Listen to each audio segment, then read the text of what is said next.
Hi! When Hidden Figures first came out, I made a video with my friend Clarissa. We both went to see the film together and we had this really long conversation talking about the film and lots of different topics around it, and I have been editing it for forever now, but I thought that posting this video during the Space Readathon would be the perfect time. If you haven't heard about the Space Readathon yet, watch my previous video, link will be in the description. I just wanted to give a quick explanation of why it looks like this video was filmed ages ago, because it was, but I hope you enjoy it. Alright, here we go. Hi! Today I'm here with Clarissa, who is my friend and colleague at Penguin. Hi. How did we meet? YouTube. YouTube? Yeah, I was watching your videos. And you were interning at Penguin at that point, right? Yeah. I worked with you and Rosie and Lena on some awesome videos. And it's been like, what, 4 years? Oh, just over 4 years. Yeah, 4 years. Very exciting. Oh. So we're here today to talk about Hidden Figures. People dislike film covers, but I don't mind. I mean, it depends on what the film is, but for this one, I definitely don't mind. I love that. We went to the screening together. Yeah. There was a really cool panel of women that like worked in media and worked in STEM after the film. Yeah. We got to see it on like a huge screen. We were sitting pretty much right up front, so it was a lot of like looking up. But we were right at the front, so that was great for the panel discussion. Yes, yeah, definitely. I took lots of notes in the dark. I know you did too. Yeah. So I think we're just gonna launch straight into it. We're gonna mostly talk about the film. We're gonna also talk a little bit about the book. We both haven't finished the book, but we're both reading it.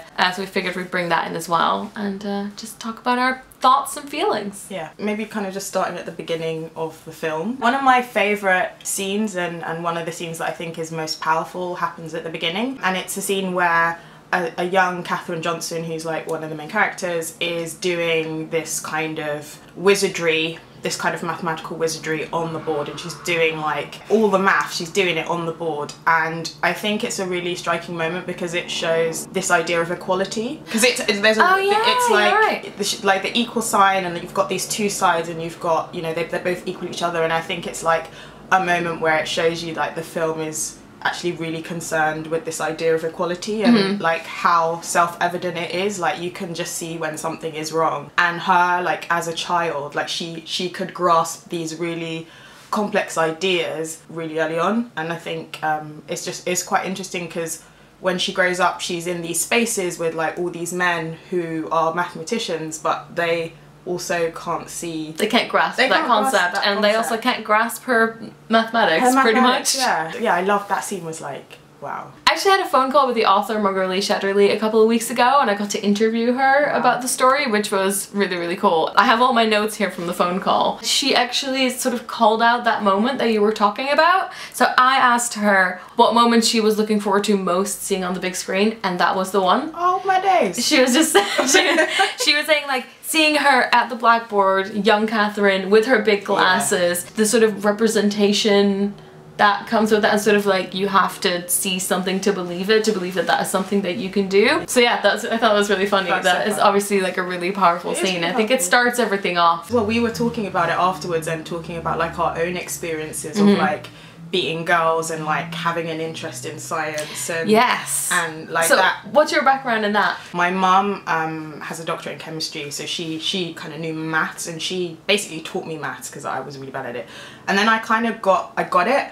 And I was at A-level, I did maths, I did physics, I did philosophy and English. When I was studying English at uni, it never left me, like the logic and like this idea that you can do something and see the results and you can work things out. And I even think in my job now, that's one of the things I really love in the marketing is those analytical, like, the data. Yeah, so when I was in high school in the Netherlands, they sort of make you, after 3 years of high school, they make you pick a certain group of subjects that you're going to focus on besides English and Dutch and like all the basic stuff, and I ended up actually picking the like sciences route. So I think people always think I would have done language or stuff like that, but I didn't because English was just in the main group. So I actually ended up doing biology, advanced math, chemistry and physics. I hated physics. I was terrible at physics. I really enjoyed math, again the same, like because it's a puzzle and because it's like logical thinking, and I really enjoyed that. And we also had a computer science course which was like mostly guys, and like I think it was 3 or 4 girls. Wow. Almost all of my friends did like the languages and the history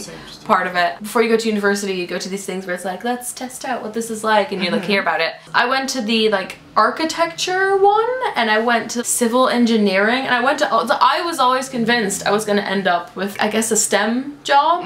I think it also relates to our love of science fiction.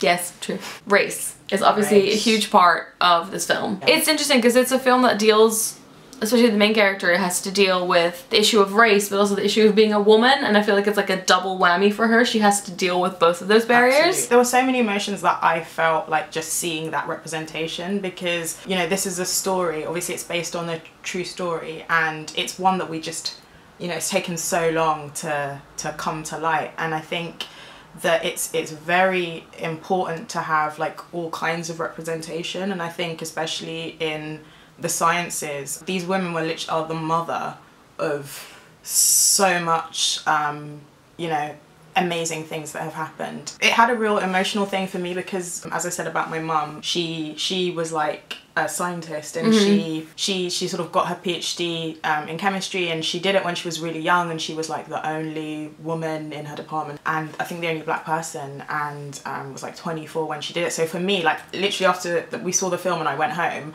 I was like messaging my mum and just saying like, oh, I love you so much, I saw this film, we need to see it together. So it had a real personal thing for me, but also I think that it did a really good job of talking about like racial oppression in a way that just showed the absurdity of it. So I think often we're used to seeing films that maybe it's a slave narrative or a different kind of film that showcases like this institution of sort of racism or oppression, but doesn't necessarily show the absurdity of it. Because it was like so much about race and justice was linked to equality and maths, and this doesn't add up and it's not making sense, and you've got all these mathematical metaphors I think in the film, which are just talking about this is just ridiculous, isn't it? Yeah, it's funny because they're all like, everything they're trying to do is really logical, but then all the stuff and how they behave doesn't make any sense. It's like the fact that Katherine comes into that room and she gets some coffee and everyone's like, how dare you? How dare you? And then the next day they've put this little coffee pot with the word colored on it. Yeah. She first comes into the room and she's like clearly dressed in, you know, a fashion that wouldn't mean that she's a janitor, and the first thing that happens to her is she's like given this trash can and told like, you didn't take the trash out. What about you? What I found really interesting is to see the things that are still issues now that sort of really resonated. So it's the things of like the fear of the police, climbing a career ladder and sort of starting what people think is on equal footing, but it's not on equal footing because it's so much harder to get to higher positions, that kind of thing. There is the quote that you were just saying, every time that we get somewhere, like they move the finish line, that kind of thing. Yeah, I can definitely imagine seeing that film and going, yeah, this is still relevant, because you said a lot of the stuff is so absurd, and it was in the 60s, it was so extreme, and you're like, yeah, but a lot of these things still happen. Yeah, absolutely. Also, what was interesting, relating it back to present day and back in those days, was the obstructions, constant hurdles, constant, whether it was, you know, Katherine Johnson not being given the full information. Oh my god. Order to, she gets the redacted mathematics, and she's still expected to do a better job than anyone else. And she does, she kills it. Or, you know, when Dorothy Vaughan tries to get a book out of the library and she's kind of told that she has to go to the coloured section, and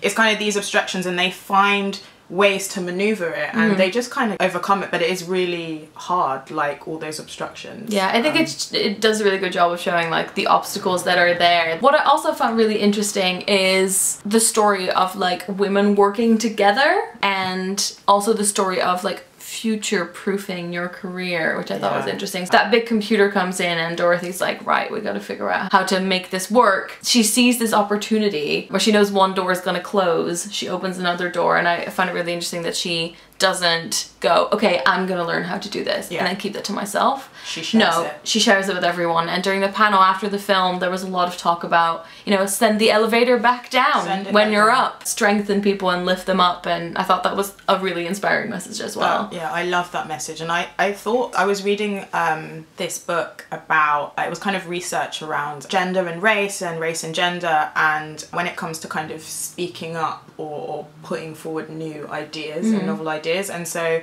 obviously that's kind of one of the things that Dorothy does, I think, in taking ownership and just mastering like that area in a way that no one else can. And so like there's a scene where like there are these two men who've been trying to figure out how to do this. They're literally so hopeless and mediocre. She sort of comes in and they kind of just have to accept it. Yeah. And I found that really interesting because one of the things the book talks about is that sometimes people with double minority status, so like say you're like a woman and you're African American, sometimes you can occupy this really weird space where people don't quite know how to read you. Right. And so you're not confined to stereotypes. And it doesn't happen all the time, but I think we see an example of that with Katherine, where by like her boss kind of just accepts that she's brilliant and competent, but at the same time doesn't see her all the time as a woman. There's a really interesting scene where like everyone in the office has to stay late, and oh my God. Katherine, and there's another woman in the office as well, and he sort of says,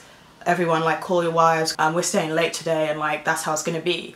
And you see all the men like with their wedding rings, they're all calling, and it's like in that moment he doesn't see that realise that there's a woman there. There's a woman and she's the mother, and she's also having that role, and I found that really interesting. This book is basically the story that inspired the film, but the book wasn't entirely finished as far as I know when they were like writing the film. So it was kind of almost like a side-by-side production. And this book, basically Margot Lee Shatterly grew up in that town. Yeah. She grew up in Hampton, and her dad was actually a scientist at NASA. She says in the book, to me, living in Hampton, growing up in Hampton, the face of science was brown like mine. Yeah. And it's really interesting to see that to her. She was like, no, that's, you know, that's what the scientists and the mathematicians look like. She also talks a lot about the fact that the women who were doing this at the time didn't feel like they were doing something incredible. They were just doing their job. That's so funny. And it's quite funny because it was like, I was asking her, I was like, it was this hidden story, it was amazing. Why has it not come out? And she's like, well, first of all, it was the Cold War.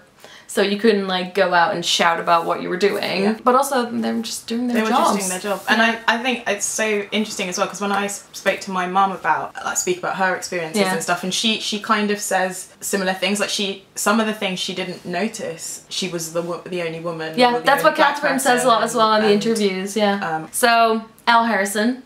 Is he sort of the leader of the head of the department, I guess? He's the head of the pack. Why do you think they put him in the story? What's his function? I've read a lot around this. There was a really interesting coverage that Vice did, and they've also done an interview with the director who sort of says why he puts him in there. So some people have talked about it as being like kind of unnecessary for a particular scene, actually. So there's this scene where it's really dramatic and powerful in the movie. Katherine Johnson disappears every day for 40 minutes, and it's because she has to go to use the bathroom for coloured women, which is really far away from where she's working.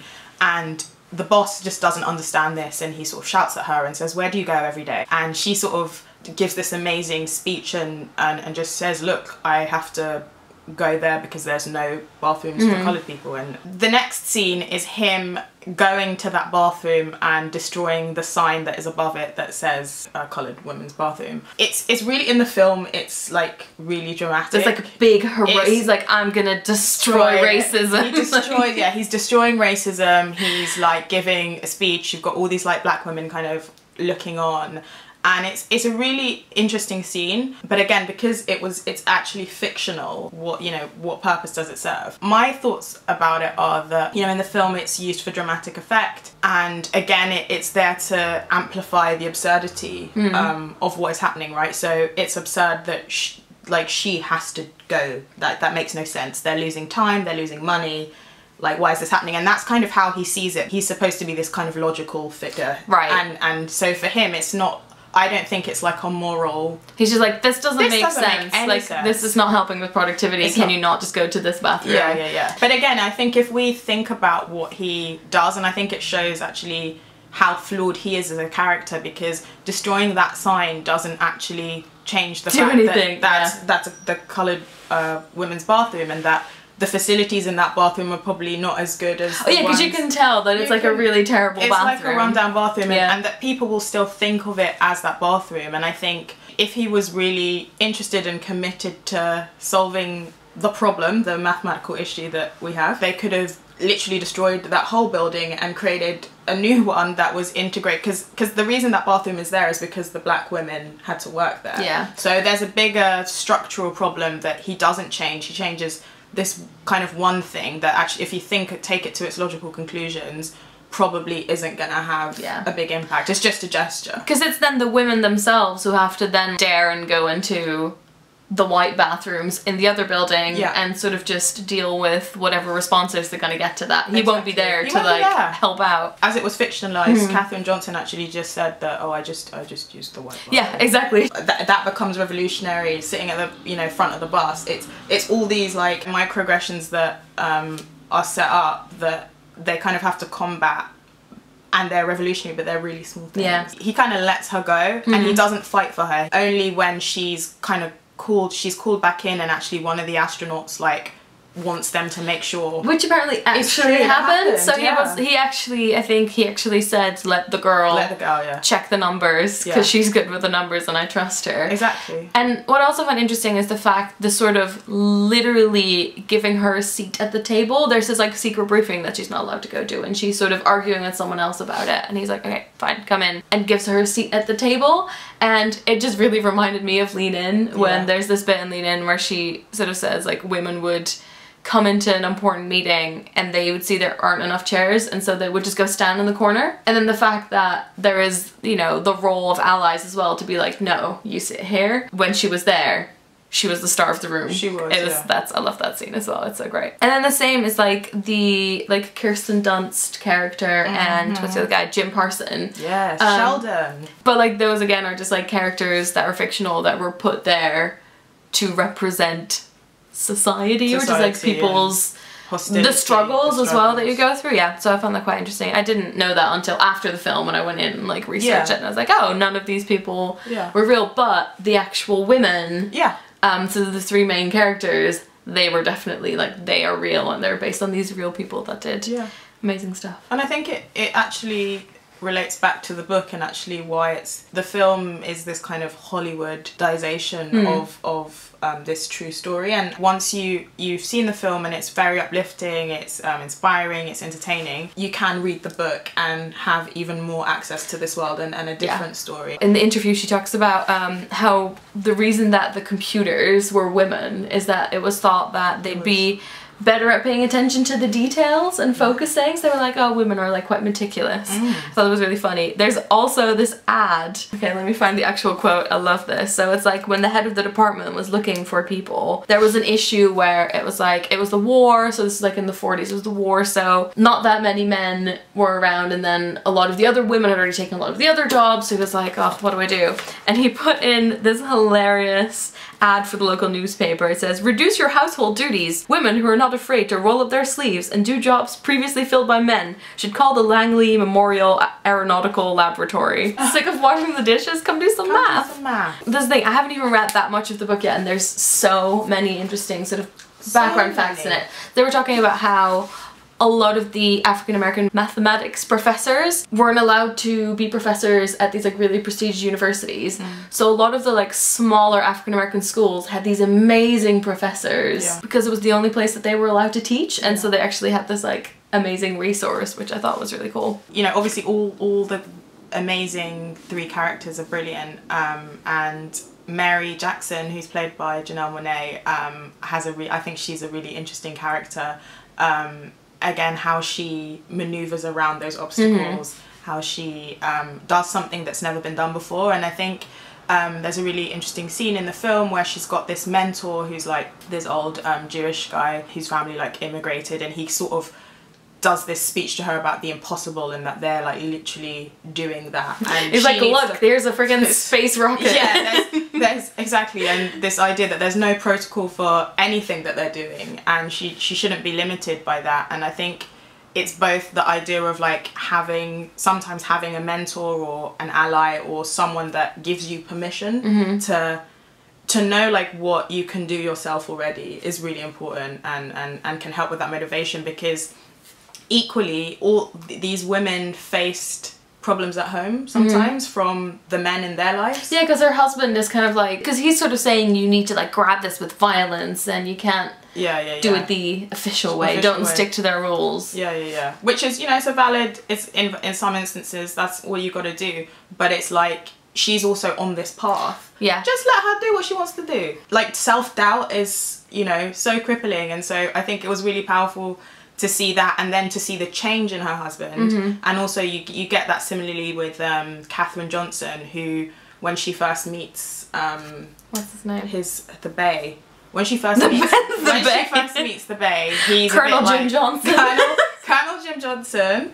He's like, you know, he kind of. He's like, ugh, ladies, whatever. Yeah. Sort of as a joke. Yeah. And she's like, no, no. It's not because we wear skirts, it's because we wear glasses. And then she goes like that. I love that scene. So do you know what I mean? They in their own communities, and that's what I'm saying. Like they've got to deal with so much, as well. As in the office space. So I thought that was amazing how they dealt with it, and she was brilliant and went on to be the first engineer at NASA, black woman, so she's killing it. I also find it really interesting to look at like how much did the war, like first the Second World War and then the Cold War, and that pressure sort of force social change to happen. They were like, well, we gotta do what we gotta do, so let's throw the rules out the window. And I hate, you know, when in a company people are like, this is just the way we do it. And you're like, but why? Is there a reason why we're doing it that way? Last notes, we've got some, I feel like we've just got like little bits we want to talk about. I got chills during Kennedy's speech. I don't, because it's in one of the public service broadcast songs, so I'm really familiar with that speech. And when he was doing a speech about like, we go to space not because it's easy but because it's hard, and they used all this historical footage, and I was like, oh, I think they have a really good balance of the day-to-day life stuff and then also like, oh yeah, also we're going to space, and really playing on that sort of like rocket launches, things exploding. One of the questions that I asked Margot during our interview was, what inspired you? Like, what inspired you to write the story? Obviously she was part of the story when she was a kid and she like saw it happen, but what was her sort of purpose with it, and what does she want people to take away from it? And it was really interesting because she talked a little bit about the Alexander Hamilton book she read and how she wanted to write this like epic American story and document it, and sort of document America at its best. And I was just saying, like, thinking about like an Armageddon moment of like astronauts walking to, but sort of what can we be if people work together and everyone has the space to do their best job and sort of include everyone in society. And I thought that was really cool, and it does have that like amazing sort of we all work together and we did it kind of feeling, which I think is really nice. Yeah, I think it's also that idea of being given the space to be your full self and like realize your full potential. When we limit people and we don't let that happen, we sort of get rid of so many possibilities. So literally, had these women not sort of navigated and triumphed and just given up, it wouldn't have happened in the time frame that it happened, probably. And I think the film also speaks to this idea of these hidden figures and these hidden stories that are there, and how integral women and, you know, in America, African American women have been for so much of the success and the things that we think about as being part of the American story. So it reminded me as well of this piece that I was reading around Martin Luther King's I Have a Dream speech, and this idea that the famous line, you know, I have a dream, wasn't actually in the speech and came about because of, whilst he was giving a speech, in the sidelines is this amazing gospel singer, one of his favourite singers, Mahalia Jackson, who says, tell him about the dream, or like she does something which is a catalyst for like what becomes one of the biggest moments in the civil rights movement and you know, rhetoric and discourse and speeches, and it's a woman that is really integral to that happening. So yeah, it was just another example of that, and really inspiring. So as you might be able to tell, we really enjoyed this film. Loved it. It's so good. It was iconic. It was so good. I've seen it twice now. I'll probably want to see it again. It just made me so happy. Like, there's lots of sad moments. So sad. But it just made me so joyful, and if it puts things in perspective. It does. It puts things in perspective. Like, literally, they are dealing with so much, and still And I think it does it in very obvious ways and in very subtle ways, and it's like a nice mix of that. Clarissa, where can people find you if they want to find you? Ooh, you can find me in the description box. No, you can find me. I'm on Twitter and Instagram. So, cool. I'll put that all in the description. Thanks for joining me today for a discussion. I feel like we've shared this film. It's like a shared experience. It was, because we went together and it was like a little date, and so thank you so much for inviting me and bringing me along, and it was amazing. If you guys have feelings or thoughts about this film, which I'm sure you have, leave a comment below. I'd love to hear what you think, if you agree with us, disagree with us. I think it would be interesting as well to hear like hidden figures in like other people's lives, or like if they, when you see the film, like the science, like as a young woman, or you know, whoever, like if you had this interest, if it brought those like feelings up. If you're interested in STEM, did this film sort of make you feel supported? Do you have any people in your life that sort of are your role models in that way? Thank you guys for watching. I hope you enjoyed this. What's probably going to be, let's be real, a very long video. Yeah, so long. But we had too many feelings. So many feelings. Doei!